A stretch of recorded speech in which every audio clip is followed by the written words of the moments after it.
Hello friends, स्वागत है एक बार फिर से आपका अपने YouTube channel iconic nursing academy पर।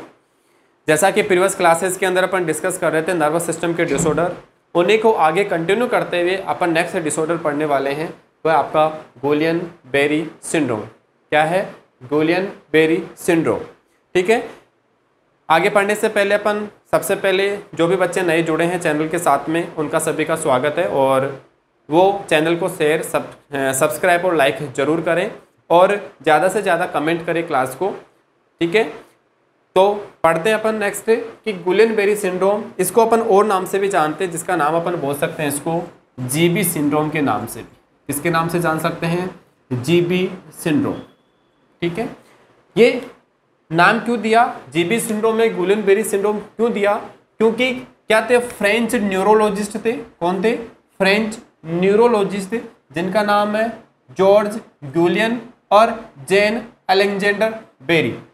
इन न्यूरोलॉजिस्ट के नाम के हिसाब से इसको क्या दिया था? गुइलियन-बेरी नाम दिया गया है। ठीक है, गुइलियन और बेरी इन दोनों के न्यूरोलॉजिस्ट थे। इन्होंने क्या किया? एक सिंड्रोम दिया जिसका नाम है गुइलियन-बेरी सिंड्रोम। क्या होता है इसके अंदर? जनरली आपने पढ़ा होगा, न्यूरॉन की स्ट्रक्चर आपने पढ़ी होगी वहाँ पे। जनरली न्यूरॉन की स्ट्रक्चर पढ़ी है आपने, तो वहाँ पे आपने देखा है जनरली कि ये क्या होता है आपका, ये आपके क्या होते हैं? डेंड्राइट्स होते हैं। यहाँ पे न्यूक्लियस होता है आपके। ये क्या होते हैं? माइलिन शीथ होते हैं, माइलिन शीथ होती हैं। यहाँ पे जनरली क्या होते हैं? आपके स्वान सेल प्रेजेंट होती है। क्या होती है? स्वान सेल प्रेजेंट होते हैं। ये आपके एक्सोन टर्मिनल्स होते हैं। यहाँ पे क्या होते हैं? एक्सोन टर्मिनल होते हैं। कहने की बात ये है, मैं आपको ये बोलना चाह रहा हूँ कि ये जो गुइलियन-बेरी सिंड्रोम है, ये आपके पेरिफेरल नर्वस सिस्टम का डिसऑर्डर होता है। किसका होता है? पेरिफेरल नर्वस सिस्टम का डिसऑर्डर होता है। जहाँ पे अपन ब्रेन के क्लासिफिकेशन में पढ़ा होगा आपने कि क्या सीएनएस होता है, पीएनएस होता है, सेंट्रल नर्वस सिस्टम होता है, पीएनएस होता है, पेरिफेरल नर्वस सिस्टम आते हैं यहाँ पे आपके। ठीक है, तो पेरिफेरल नर्वस सिस्टम का जो डिसऑर्डर है कौन सा? आपका गुइलियन-बेरी सिंड्रोम है। ठीक है, इसके अंदर जनरली क्या होता है आपके कि जो कौन सी आती हैं? क्रेनियल नर्व आती हैं, क्रेनियल नर्व है, और जो स्पाइनल नर्व है वो क्या होती है? अफेक्ट होती है। कौन सी होती है? पीएनएस में जो क्रेनियल नर्व होती हैं, जो आपकी स्पाइनल नर्व होती हैं, वो यहाँ पे अफेक्ट होती हैं। ठीक है, इसलिए अपन इसको क्या बोलते हैं? गुइलियन-बेरी सिंड्रोम बोलते हैं। और इस कंडीशन के अंदर दौरान क्या होता है? जनरली जो स्वान सेल होती है, स्वान सेल क्या होती है? डैमेज होती है। स्वान सेल डैमेज होती है। स्वान सेल डैमेज होने की वजह से क्या होता है यहाँ पे कि जो न्यूरॉन है, जो न्यूरॉन है, उस न्यूरॉन के अंदर डी माइलिनेशन होता है। ठीक है, क्या होता है? डीमाइलिनेशन होता है। किसका? न्यूरॉन का। किसकी वजह से होता है? स्वान सेल के डैमेज होने की वजह से। अगर स्वान सेल डैमेज हुआ, डैमेज होने की वजह से क्या होगा? न्यूरॉन के अंदर डीमाइलिनेशन होगा। डीमाइलिनेशन का मतलब है कि जो माइलिन शीथ है उसका क्या होगा? डिस्ट्रक्शन होगा, वो डैमेज होगी। अगर वहां पे माइलिन शीथ उसका डिस्ट्रक्शन हो रहा है, वो अगर डैमेज हो रही है तो क्या नहीं कर पाएगी? वहां पे जो ट्रांसमिशन होता है, क्या होता है? डीमाइलिनेशन होने से जो नर्व का ट्रांसमिशन होता है वो क्या हो जाएगा? डिस्टर्ब हो जाएगा। क्या हो जाएगा? नर्व जो ट्रांसमिशन है वो डिस्टर्ब हो जाएगा। किसकी वजह से हो रहा है? डीमाइलिनेशन होने की वजह से, माइलिन शीथ के डिस्ट्रक्शन होने की वजह से। जनरली जो माइलिन शीथ होती है वो क्या करती है? वो ट्रांसमिशन करवाती है। जो भी इलेक्ट्रिकल इंपल्सेज होते हैं उनको ट्रांसमिट करने का काम माइलिन शीथ करती है। अगर वो वहाँ पे डिस्ट्रक्ट हो गई, वो डैमेज हो गई, तो उसकी वजह से क्या होगा? नर्व ट्रांसमिशन नहीं होगा। एक न्यूरॉन से दूसरे न्यूरॉन के बीच में नर्व का ट्रांसमिशन या इलेक्ट्रिकल इंपल्सेज का जो ट्रांसमिशन है वो नहीं होगा। ठीक है, इसीलिए इसको अपन कौन सा डिसऑर्डर बोलते हैं? गुइलियन-बेरी सिंड्रोम। जो दो न्यूरोलॉजिस्ट थे उन्होंने क्या अपने नाम के हिसाब से डिसऑर्डर को निकाला। होता किसका डिसऑर्डर? पेरिफेरल नर्वस सिस्टम का डिसऑर्डर होता है, जहाँ पे क्रेनियल नर्व होती है, आपकी जो स्पाइनल नर्व होती है वो अफेक्ट होती हैं। अफेक्ट होने की वजह से क्या होगा कि जो स्वान सेल होता है वो डैमेज होगा। स्वान सेल डैमेज होने की वजह से न्यूरॉन के अंदर डीमाइलिनेशन होगा, जो माइलिन शीथ का क्या हो जाएगा, माइलिन रहित होगा, जिसकी वजह से क्या होगा, न्यूरो ट्रांसमिशन हो आपके क्या होंगे, डिस्टर्ब होंगे। यही क्या होता है आपका जनरल गुइलेन-बेरी सिंड्रोम होता है। ठीक है, नेक्स्ट अपन इसको डील करते हैं कि वहां पे क्या आपको एटियोलॉजी क्या कारण होता है, किस वजह से ये कंडीशन है वो डेवलप होती है। ठीक है, तो कारण की अपन यहाँ पे बात करें, सबसे इंपॉर्टेंट जो कारण होता है वो आपका यही होता है कि वहां पे ऑटो इम्यूनिटी क्या होना, एटियोलॉजी में देखते हैं अपन ऑटो इम्यूनिटी। ऑटो इम्यूनिटी का मतलब क्या है कि जो एंटीबॉडीज हैं वो बन रही हैं, किसके अगेंस्ट में बोल सकते हैं, स्वान सेल की, कि एंटीबॉडीज का बनना किसके अगेंस्ट में, स्वान सेल के अगेंस्ट में। स्वान सेल के अगेंस्ट में अगर एंटीबॉडी बन रही है, मतलब सीधी सी बात है, ऑटो एंटीबॉडी का मतलब खुद की बॉडी की सेल्स ही होती हैं जो क्या नहीं कर पाती, रिकॉग्नाइज नहीं कर पाती कि क्या ये खुद की बॉडी की सेल्स ही है, वो उसको दूसरा मान लेती है और उस पर क्या कर देती है, अटैक कर देती है। तो ऑटो इम्यूनिटी बोल रहे हैं वहां पे कि एंटीबॉडी है, स्वान सेल के अगेंस्ट में कोई एंटीबॉडी बनेगी तो उसको क्या करेगी, वहां पे डैमेज करेगी। स्वान सेल अगर डैमेज होगा तो क्या करेगा, वो डीमाइलिनेशन करेगा न्यूरॉन का, क्या करेगा, डीमाइलिनेशन करेगा न्यूरॉन का, और डीमाइलिनेशन होगा तो वहां पे क्या होगा, जो नर्व का जो ट्रांसमिशन हो रहा था वो क्या हो जाएगा, डिस्टर्ब होगा। ठीक है, इसके अलावा और क्या हो सकते हैं वहां पे, और अपन कोज की बात करें तो जनरली वहां पे क्या होगा, respiratory infection, respiratory infection, respiratory infection, या आपके जैसे जनरल और बोल सकते हैं जीआईटी के अंदर इन्फेक्शन होना, जीआईटी के अंदर इन्फेक्शन होना। कब है, जीबी सिंड्रोम होने से पहले, मतलब सीधा से बोले कि किसी पर्सन को जीबी सिंड्रोम हुआ है उससे पहले जनरली अगर पेशेंट को रेस्पिरेटरी इन्फेक्शन हुआ है या जीआईटी के अंदर कोई भी इन्फेक्शन हुआ है तो उसकी वजह से भी यहाँ पे चांसेस बढ़ जाते हैं, उसकी वजह से भी क्या हो सकता है, जीबी सिंड्रोम डेवलप हो सकता है। इसके अलावा एक कोच होता है मोस्ट कॉमन आपके बोल सकते हैं, एक आपके जैसे कैंपी बैक्टीरियर, अपन बोल सकते हैं एम्पी बैक्टर जेजोनी या जेजुनी बोल सकते हैं। ये क्या होता है, कैंपीबैक्टर जेजुनी एक प्रकार से क्या होता है, बैक्टीरिया होता है, और ये बैक्टीरिया क्या करेगा, ये इन्फेक्शन कोज करता है। जनरली जेबी सिंड्रोम से पहले एक बैक्टीरिया होता है, ये जेबी सिंड्रोम से पहले क्या करेगा, वहाँ पे इन्फेक्शन कोज करेगा, और इन्फेक्शन कोज करेगा वहाँ पे इन्फ्लेमेशन वाली कंडीशन होगी, और धीरे धीरे सीवियर कंडीशन बढ़ते बढ़ते क्या करेगा, वहाँ पे स्वान सेल को डैमेज करना स्टार्ट कर देती है, जिससे वापस वही कंडीशन डीमाइलिनेशन स्टार्ट हो जाता है, और डीमाइलिनेशन होगा तो वापस क्या होगा, नर्व ट्रांसमिशन वहाँ पे अफेक्ट होगा। तो जनरल आपको ये 3 कोजेज आपको याद रखने हैं। इटियोलॉजी याद रखनी है कि ऑटो इम्यूनिटी होती है, जहाँ पे क्या होती है, स्वान सेल के अगेंस्ट में वहाँ पे एंटीबॉडी बन जाती है। ठीक है, जो क्या करेगी, फिर स्वान सेल को डिस्ट्रॉय करेगी वहाँ पे, और नर्व ट्रांसमिशन वहाँ पे अफेक्ट होगा। क्या वहाँ पे कोई भी रेस्पिरेटरी इन्फेक्शन है, कोई भी जीआईटी इन्फेक्शन अगर पहले हुआ है, जस्ट पहले कुछ दिनों पहले वहाँ पे हुआ है, या कैंपीबैक्टर जो जेजुनी है, ये भी एक प्रकार से बैक्टीरिया है, इस बैक्टीरिया के द्वारा वहाँ पे अगर इन्फेक्शन कोज हुआ है तो वो भी फर्दर जाके क्या कर सकता है, वहाँ पे जेबी सिंड्रोम कोज कर सकता है। ठीक है, नेक्स्ट अपन डील करते हैं यहाँ पे कि इस एटियोलॉजी के बाद में अपन डील करेंगे कि वहाँ पे पर्सन के अंदर कैसी कौन कौन सी क्लिनिकल मैनिफेस्टेशन देखने को मिल सकते हैं, या वहाँ पे असेस्टिंग जो फाइंडिंग्स है उसकी बात कर सकते हैं, या क्लिनिकल मैनिफेस्टेशन क्या देखने को मिलेंगे।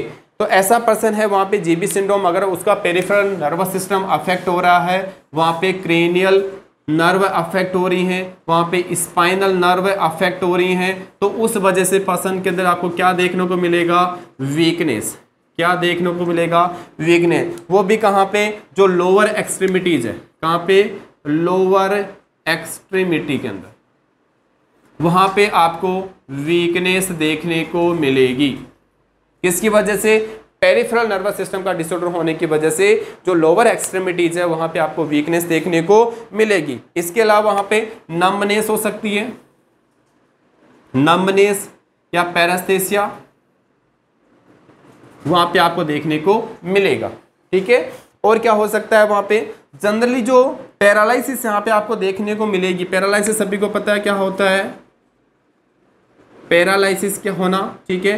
पैरालिसिस कौन सी देखने को मिलेगी आपको, असेंडिंग नेचर के अंदर। क्या होती है, असेंडिंग, मतलब आपके लोअर एक्सट्रीमिटी से स्टार्ट हो रही है, लोअर एक्सट्रीमिटी से स्टार्ट होगी, ऊपर की तरफ क्या आएगी, बढ़ते बढ़ते ऊपर की तरफ वहाँ पे पैरालिसिस कोज करती आएगी। तो बोल सकते हैं असेंडिंग टाइप का जो नेचर होता है वो पैरालिसिस किसके अंदर प्रेजेंट होती है, आपके गुलियन-बेरी सिंड्रोम के अंदर प्रेजेंट होती है। आपको क्लिनिकल फीचर दे दिया और पूछ लिया कि असेंडिंग जो पैरालिसिस है कौन से डिजीज के अंदर देखने को मिलेगी, तो आपका आंसर होना चाहिए किसके अंदर होगी, जीबी सिंड्रोम के अंदर देखने को मिलती है, ठीक है। असेंडिंग पैरालिसिस आपको जैसे जैसे ये कंडीशन आपकी ऊपर बढ़ेगी, अपर बॉडी पार्ट की तरफ कैसे बढ़ती है, लोअर एक्सट्रीमिटी के अंदर ऊपर की तरफ बढ़ेगी आपके, ठीक है। बढ़ते बढ़ते आपके क्या आएगी, डायफ्राम तक आ जाती है वहां पे, ठीक है।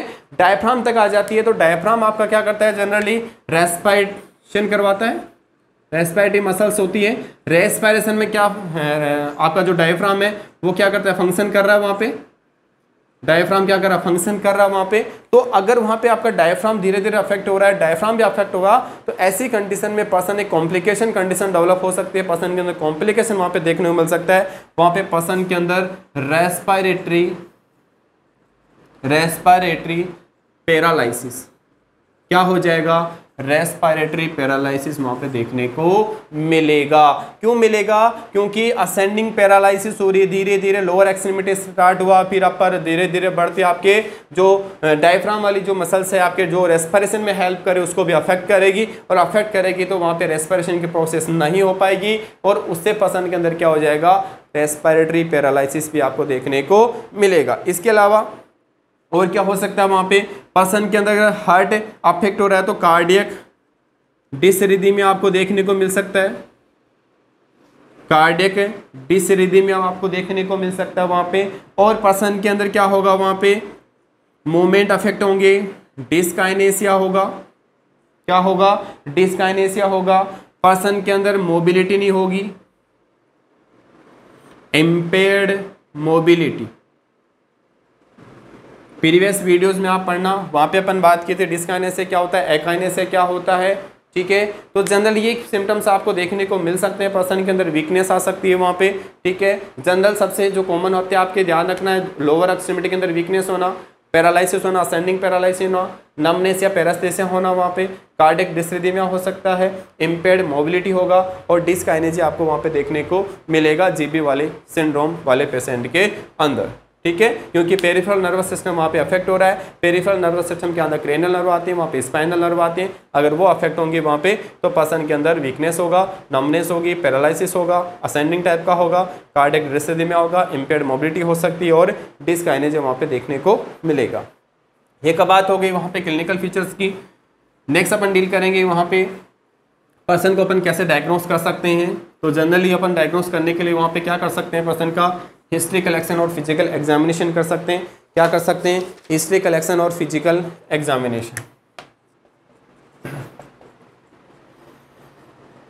हिस्ट्री और फिजिकल एग्जामिनेशन, इनके थ्रू अपन क्या कर सकते हैं, पता कर सकते हैं कि पर्सन को जीबी सिंड्रोम है या नहीं है। जनरली अपन उसको हिस्ट्री कलेक्शन के थ्रू कि प्रीवियस वहाँ पे रेस्पिरेटरी इन्फेक्शन तो नहीं हुए हैं, हेलिकोबैक्टर बैक्टीरिया के द्वारा कोई इन्फेक्शन तो नहीं हुआ है वहाँ पे, ठीक है। इसके द्वारा पता कर सकते हैं जनरली अपन पर्सन के अंदर क्या मोबिलिटी इम्पेयर्ड है या नहीं है, वहाँ पे डिस्काइनेसिया तो नहीं हो रहा, वहाँ पे कार्डियक डिसरिदमिया तो डेवलप नहीं है, ठीक है। इनके द्वारा वहाँ पे पैरालिसिस तो नहीं है, ठीक है, या पैरालिसिस किस टाइप के वहाँ पे, इनके थ्रू अपन जनरली वहाँ पे पता कर सकते हैं, ठीक है। याद आपको रखना है। सबसे इंपॉर्टेंट बात आती है वहाँ पे मैनेजमेंट की, कि ऐसे कंडीशन को आप ट्रीट कैसे करोगे, इसका क्या मैनेजमेंट होने वाला है। तो अगर उसकी बात करें अपन जनरली, तो सबसे इंपॉर्टेंट बात आती है वहाँ पे पैरालिसिस हो रहा है, क्या हो रहा है, पैरालिसिस हो रहा है। तो उस केस के अंदर आपको वहाँ पे मैकेनिकल वेंटिलेशन की ज़रूरत है, मैकेनिकल वेंटिलेटर की वहाँ पे आपको नीड है, ठीक है। क्योंकि वहाँ पे पैरालिसिस हो रहा है, वहाँ पे रेस्पिरेशन वहाँ पे परफॉर्म नहीं कर पा रहा है पेशेंट। तो सबसे पहले जो आपकी प्रायोरिटी रहने वाली है वो क्या होने वाली है कि वहाँ पे मैकेनिकल वेंटिलेटर होना चाहिए, जिससे आप उसको क्या दे सको, रेस्पिरेशन वहाँ पे दे सको। इसके अलावा वहाँ पे पर्सन की ऑटो इम्यूनिटी अफेक्ट हो रही थी, तो अपन यहाँ पे जनरली क्या दे सकते हैं पर्सन को, अपन यहाँ पे पर्सन को इम्यूनोग्लोबुलिन थेरेपी देंगे। क्या देंगे, इम्यूनोग्लोबुलिन थेरेपी। ठीक है, इम्यूनोग्लोबुलिन थेरेपी अपन दे रहे हैं वहां पे, मतलब अपन क्या कर रहे हैं, एंटीबॉडीज को क्या कर रहे हैं, एडमिनिस्टर कर रहे हैं, ताकि वो ऑटो जो एंटीबॉडीज हैं उसको क्या करें, डिस्ट्रक्ट करें। इसलिए अपन बाहर से क्या कर रहे हैं, ऑटो या अपन बोल सकते हैं एंटीबॉडीज दे रहे हैं, एडमिनिस्टर कर रहे हैं, जो क्या करे, जो ऑटो एंटीबॉडीज बनी हुई थी उनको क्या करें, वहां पे डिस्ट्रक्ट करने का काम ही करें। इसके अलावा एक प्रोसीजर होती है जिसका नाम है प्लाज्मा फेरेसिस। क्या होती है, प्लाज्मा फेरेसिस। इंपॉर्टेंट है बात कि प्लाज्मा फेरेसिस के थ्रू अपन कैसे ठीक करेंगे यहाँ पे जनरली, कि जो प्लाज्मा फेरेसिस होती है ये क्या करती है, ये क्या करना, प्यूरिफाई करना। किसको, एक प्रोसीजर होती है, क्या होती है, प्रोसीजर होती है जिसके अंदर क्या करते हैं, प्यूरिफिकेशन, प्यूरिफाई करते हैं, शुद्ध करने का काम करते हैं। किसको, जो ऑटो एंटीबॉडीज बनी हैं, जो ऑटो एंटीबॉडीज बनी हैं उनको रिमूव करने का काम किसके द्वारा किया जाता है, कौन सी प्रोसीजर के द्वारा किया जाता है, उसका नाम है प्लाज्मा फेरेसिस। प्लाज्मा फेरेसिस एक ऐसी प्रोसीजर है जिसके अंदर प्यूरिफाई करते हैं जो ऑटो एंटीबॉडीज बनी है, जिन ऑटो एंटीबॉडीज के थ्रू वहां पे जीबी सिंड्रोम डेवलप हो रहा था उनको क्या करना, प्यूरिफाई करना, शुद्ध करना होता है।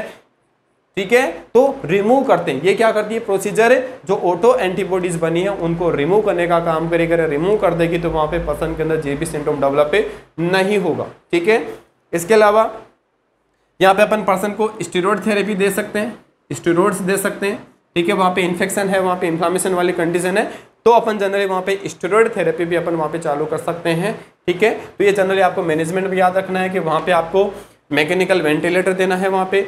ठीक है, उसे रेस्पिरेशन आपको देना है, इम्यूनोग्लोबुलिन थेरेपी देनी है वहाँ पे, और प्लाज्मा फेरेसिस की प्रोसीजर आपको याद होनी चाहिए, और स्टेरॉइड आपको वहाँ पे देना है। ठीक है, नेक्स्ट बात करें, वहाँ पे डील करें नर्सिंग मैनेजमेंट, कि इस कंडीशन में एज ए नर्स आप कैसे मैनेज करोगे, आपका क्या मैनेजमेंट होगा, उसकी बात करें अपन यहाँ पे। तो जनरली सबसे इंपॉर्टेंट बात आती है, एज ए नर्स आपको क्या करना है, मॉनिटर करना है रेस्पिरेटरी पैटर्न या रेट, कि रेस्पिरेटरी रेट कितनी है वहां पे, या रेस्पिरेटरी जो स्टेटस है वो भी बोल सकते हैं। रेस्पिरेटरी स्टेटस आपको क्या करना है, मॉनिटर करते रहना है, क्योंकि ऐसे कंडीशन में वहां पे क्या हो रहा है, असेंडिंग जैसे पैरालिसिस वहां पे डेवलप हो रही है, तो ऐसे केसेस में वहां पे पैरालिसिस ही आपके जो डायफ्राम है वो मसल्स अफेक्ट हो सकती है, तो वहां पे रेस्पिरेटरी पैरालिसिस हो सकता है, रेस्पिरेटरी पैरालिसिस हो सकता है। उसलिए अपन को क्या करना, बार बार वहां पे रेस्पिरेटरी जो पैटर्न है, रेस्पिरेटरी स्टेटस, उसको क्या आपको करना, आपको मेंटेन या आपको वहां पे मॉनिटर करना है। इसके अलावा आपको क्या करना है, और बोले तो सिंपल सा मैकेनिकल वेंटिलेटर दे सकते हैं वहां पे। मैकेनिकल वेंटिलेटर क्यों दे रहे हैं, ताकि अगर वहां पे क्या हो रहा है, मैकेनिकल वेंटिलेटर, या अपन बोल सकते हैं एक और आता है ट्रेक्योस्टोमी सेट। ट्रेक्योस्टोमी जो सेट होता है वो हमेशा आपको वहां पे टेबल पे रखना है, पेशेंट के पास में रखना है। वहां पे क्यों रखना है, क्योंकि अगर पर्सन को रेस्पिरेटरी पैरालिसिस होता है तो वहां पे अपन क्या कर सकते हैं, जनरली मैकेनिकल वेंटिलेटर के द्वारा वहां पे रेस्पिरेशन वहां पे दे सकते हैं। इसलिए आपको क्या करना है, मैकेनिकल वेंटिलेटर या जो ट्रेक्योस्टोमी जो सेट आता है आपको बेड साइड वहां पे रखना है। ठीक है, इसके अलावा पर्सन के अंदर क्या है, वीकनेस है, वहां पे वीकनेस है, इसलिए आपको क्या करना है, वीकनेस है तो आपको पर्सन को क्या करना है, इंजरी से बचाना है, प्रिवेंट फ्रॉम इंजरी। इंजरी से आपको बचाना है पेशेंट को, क्योंकि वहां पे वीकनेस प्रेजेंट है, वहां पे पेरिफेरल पार्ट अफेक्ट हो रहा है वहां पे। ठीक है, उसके मूवमेंट डिस्टर्ब है, तो पर्सन को आपको इंजरी से बचाना है। ठीक है, इसके अलावा पर्सन की जो फिजिकल मोबिलिटी है, फिजिकल मोबिलिटी है उसको एनहांस करना है, मतलब बढ़ाना है, मतलब मूवमेंट है उसके कम हो रहे थे, रिड्यूस हो रहे थे, तो उसके मूवमेंट वगैरह आपको करवाने हैं, एनहांस करना है उसको। ठीक है, इसके अलावा पर्सन को वहां पे वीकनेस है, वहां पे पर्सन को अपन जनरली क्या दे सकते हैं, एडिक्वेट न्यूट्रिशन दे सकते हैं। क्या दे सकते हैं, न्यूट्रिशन दे सकते हैं उसको, वहां पे वीकनेस प्रेजेंट है, वहां पे नमनेस वगैरह हो रहा है, जनरली अपन वहां पे न्यूट्रिशन दे सकते हैं। ठीक है, इसके अलावा आपको क्या करना है, वहां पे पर्सन के साथ कम्युनिकेशन मेंटेन करना है। क्या करना है, कम्युनिकेशन, पेशेंट के साथ कम्युनिकेशन आपको वहाँ पे रखना है, ठीक है। साथ में आपको क्या करना है, पर्सन का जो फियर है एंड एंजाइटी है उसको भी रिलीव करना है। आप कम्युनिकेशन के द्वारा क्या कर सकते हो, पेशेंट की वहाँ पे फियर एंड एंजाइटी उसको रिलीव कर सकते हो, ठीक है। तो ये जनरली क्या है आपका नर्सिंग मैनेजमेंट है, जिसके अंदर सबसे इंपॉर्टेंट बात आपको याद रखनी है कि रेस्पिरेटरी जो पैटर्न या जो रेस्पिरेटरी स्टेटस है उसका आपको बार बार मॉनिटर करना है, आपको देखना है वहाँ पे, क्योंकि पेरिफेरल वहाँ पे पार्ट अफेक्ट हो रहा है, वहाँ पे असेंडेंट टाइप की वहाँ पे पैरालिसिस प्रेजेंट है, तो वहाँ पे आपका डायफ्राम अफेक्ट हो सकता है, रेस्पिरेटरी पैरालिसिस में जा सकता है, वहाँ पे रेस्पिरेटरी फेलियर हो सकता है वहाँ पे। तो ऐसे केसेस में आपको रेस्पिरेटरी पैटर्न उसको मॉनिटर करते रहना लगातार। मैकेनिकल वेंटिलेटर जो ट्रैकेस्टोमी सेट है आपके ऑलवेज वहाँ पे बेड साइड प्रेजेंट होनी चाहिए ऐसे पेशेंट के अंदर। इन इमरजेंसी कंडीशन के अंदर अपन इसको काम में ले सकते हैं। या वहाँ पे वीकनेस अगर प्रेजेंट है तो पर्सन को क्या करना है, इंजरी से बचाना है। फिजिकल मोबिलिटी को आपको बढ़ाना है, वहाँ पे न्यूट्रिशन आपको लगातार एडिक्वेट करना है, अच्छा न्यूट्रिशन देना है आपको, कम्युनिकेशन को मेंटेन करके रखना है और फियर एंड एंजाइटी को आपको रिलीव करना है एज ए नर्स अच्छे कम्युनिकेशन के थ्रू, ठीक है। तो ये था अपना जीबी सिंड्रोम, ठीक है। आई होप सभी को अच्छे से समझ में आया होगा। तो चैनल को जितना हो सके ज़्यादा से ज़्यादा लोगों तक शेयर करें और ज़्यादा से ज़्यादा कमेंट करें। Okay, thank you.